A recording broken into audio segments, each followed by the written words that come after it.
जय श्री राम दोस्तों, आज की वीडियो में आपका स्वागत है। आज की वीडियो में हम बात करेंगे श्री सत्यरुद्र संहिता के 22वें अध्याय के बारे में, जिसमें हम भगवान शिव के वृषभ अवतार के बारे में बात करेंगे। जानकारी अच्छी लगे तो लाइक करें, चैनल पे पहली बार आए हैं चैनल को सब्सक्राइब करें, बेल आइकन के बटन को दबाएं। एक बार देवताओं और दैत्यों ने मिलकर बहुमूल्य रत्नों और खजानों को हासिल करने के लिए समुद्र मंथन करने का निश्चय किया, परंतु वह मंथन किस प्रकार किया जाए यही सब सोच रहे थे। तभी आकाशवाणी हुई। आकाशवाणी ने कहा, हे कल्याणकारी देवताओं, तुम्हारा कार्य अवश्य ही सिद्ध होगा। तुम मंत्राचल पर्वत को मथाने और नागराज वासुकी को रस्सी बनाकर क्षीर सागर का मंथन करो। आकाशवाणी सुनकर देवता और दानव उत्साहित होकर मंत्राचल पर्वत को उखाड़ने लगे। अपने इस कार्य में वे सफल भी हो गए, परंतु जब वे मंदराचल को मथानी बनाने के लिए क्षीर सागर में डालने लगे तो अत्यंत भारी होने के कारण वह उनके ऊपर गिर पड़ा। अनेक देवता और दानव उसमें दब गए। भयभीत होकर सब भगवान शिव की आराधना करने लगे। भगवान शिव अपने भक्तों पर सदा कृपा रखते हैं। उन्होंने दानवों और देवताओं को बल प्रदान किया। सबने मिलकर मंदराचल पर्वत को क्षीर सागर के जल में डाल दिया। फिर नागराज वासुकी को रस्सी बनाकर समुद्र मंथन करना प्रारंभ किया। समुद्र मंथन के फलस्वरूप धन्वंतरी, वेद्य, चंद्रमा, पारिजात, कल्पवृक्ष, ऊंचे श्रेवा घोड़ा, ऐरावत हाथी, मदिरा, हरि का धनुष, शंख, कामधेनु, कौस्तुभमणि, अमृत तथा कालकूट विष आदि वस्तुएं निकली। साथ ही परम सुंदर मनोहर रूप वाली धन वैभव की स्वामिनी देवी लक्ष्मी भी निकली। भगवान श्री हरि विष्णु ने देवी लक्ष्मी, शंख, कौस्तुभमणि तथा गदा को ग्रहण किया। सूर्यदेव ने उच्च श्रवा नामक घोड़े को लिया। इंद्रदेव ने पारिजात, कल्पवृक्ष और ऐरावत हाथी से देवलोक की शोभा बढ़ाई। त्रिलोकीनाथ भक्त वत्सल भगवान शिव ने देवताओं और असुरों सहित पूरे संसार की रक्षा हेतु मंथन से निकला कालकूट विष पिया और नीलकंठ नाम से प्रसिद्ध हुए। उन्होंने चंद्रमा की रक्षा हेतु उसे अपने सिर पर धारण किया। असुरों ने रमण करने वाली मदिरा को लिया तो मनुष्यों ने धन्वंतरी वेद्य को ग्रहण किया। मुनिजनों ने कामधेनु को ग्रहण किया। तत्पश्चात सबसे अंत में निकले अमृत कलश को देखकर सब उसे लेने के लिए झपटे। देवता और असुर दोनों ही अमृत पीना चाहते थे। असुरों ने देवताओं से अमृत छीन लिया। दुखी देवता भगवान शिव के शरण में गए। तब अपने भक्तों के दुख को जानकर शिव ने श्री हरि विष्णु को मोहिनी रूप धारण कर अपनी माया से अमृत कलश असुरों से लाने के लिए कहा। विष्णु जी की माया से मोहित होकर दैत्यों ने उन्हें अमृत कलश दे दिया। तब विष्णु जी ने देवताओं को ही अमृत पान कराया। यह देखकर दैत्यों को सारी माया समझ आ गई। फिर वे बलपूर्वक अमृत पाने के लिए युद्ध करने लगे। घोर युद्ध हुआ।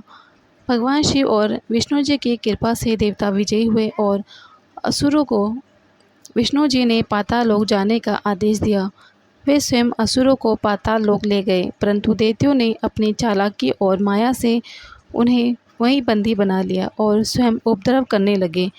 जब देवताओं को असुरों ने प्रताड़ित करना प्रारंभ कर दिया, तब वे परेशान होकर ब्रह्मा जी के पास पहुँचे और उन्हें अपनी व्यथा कथा सुनाई। फिर ब्रह्मा जी देवराज इंद्र सहित अन्य देवताओं को अपने साथ लेकर त्रिलोकीनाथ देवाधिदेव भगवान शिव के पास गए। वहां पहुंचकर उन्होंने शिव जी को प्रणाम किया और स्तुति प्रारंभ कर दी। तत्पश्चात उन्होंने शिव जी से कहा कि हे भगवान, असुरों ने हमें परेशान कर रखा है। उन्होंने भगवान श्री हरि विष्णु को भी बंदी बनाकर पाताल में कैद कर लिया। अतः आप उन्हें मुक्त कराएं और हमारी रक्षा करें। देवताओं की प्रार्थना सुनकर भगवान शिव ने उन्हें रक्षा का आश्वासन देकर विदा किया। स्वयं देवताओं के कल्याण हेतु वृषभ अवतार धारण किया। कल्याणकारी भगवान शिव ने अपने भक्तों की रक्षा के लिए वृषभ रूप धारण कर पाताल की ओर चल पड़े। भगवान शिव ने भयंकर गर्जना के साथ पाताल में प्रवेश किया। उस प्रचंड गर्जन से पातालवासी व्याकुल हो गए और उनके नगर में विध्वंस होने लगा। इस प्रकार की गर्जना को सुनकर असुरों को संदेह हुआ। जब उन्हें पता चला कि भगवान शिव वृषभ रूप धारण करके युद्ध करने आए हैं तो वे पूरी शक्ति से उनसे युद्ध करने लगे। असुर सेना ने शिवजी पर आक्रमण कर दिया। शिवजी हाथों में धनुष बाण उठाए और इंतज़ार कर ही रहे थे। उन्होंने अपने बाणों की वर्षा प्रारंभ कर दी और अनेक दैत्यों को मार डाला। बेल रूप धारण किए हुए कल्याणकारी शिवजी ने अपने सिंगों व खुरों से भी अनेक दैत्यों को मौत के घाट उतार दिया और बहुत से दैत्यों को घायल कर दिया। इस प्रकार काफ़ी समय तक उनके मध्य भयानक युद्ध चलता रहा। उधर दूसरी ओर असुरों ने विष्णु जी को भी अपनी माया से मोहित करके उन्हें अपने साथ मिला लिया। वे असुर के साथ रहकर उनकी पार्वती को ग्रहण करने लगे। उन पर संकट देकर उनकी रक्षा के लिए वे भी युद्ध करने आए। उन्होंने वृषभ रूप धारण किए अपने आराध्य शिवजी को नहीं पहचाना और उनसे युद्ध करने लगे। भगवान श्री हरि विष्णु ने वृषभ रूपी शिवजी पर अनेक शस्त्रों का प्रयोग किया, परंतु शिवजी ने सबको काट डाला। फिर शिवजी ने माया के बंधन से विष्णु जी को आज़ाद करवाया तो वे तुरंत ही शिवजी को पहचान गए और उनसे क्षमा याचना करने लगे। वे बोले, हे देवादिदेव, मैं मूर्ख हूँ जो अपने आराध्य स्वामी को नहीं पहचान सका और उनसे युद्ध करने लगा। मुझे क्षमा कर दो, मुझ पर कृपा करो। श्री हरि की विनयपूर्वक प्रार्थना सुनकर शिवजी बोले, हे विष्णु, आप तो बड़े बुद्धिमान और ज्ञानी हैं, फिर आप कैसे राक्षसों के माया जाल में फंस गए तथा उनके साथी बन गए। शिवजी की बातें सुनकर विष्णु जी श्रम के मारे नीचे देखने लगे और शिवजी बोले कि हे विष्णु, अब आप यहाँ से चलो। यह कहकर शिवजी ने उनका सुदर्शन चक्र ले लिया और उनके स्थान पर तेज सूर्य नामक दूसरा सुदर्शन चक्र उन्हें दे दिया।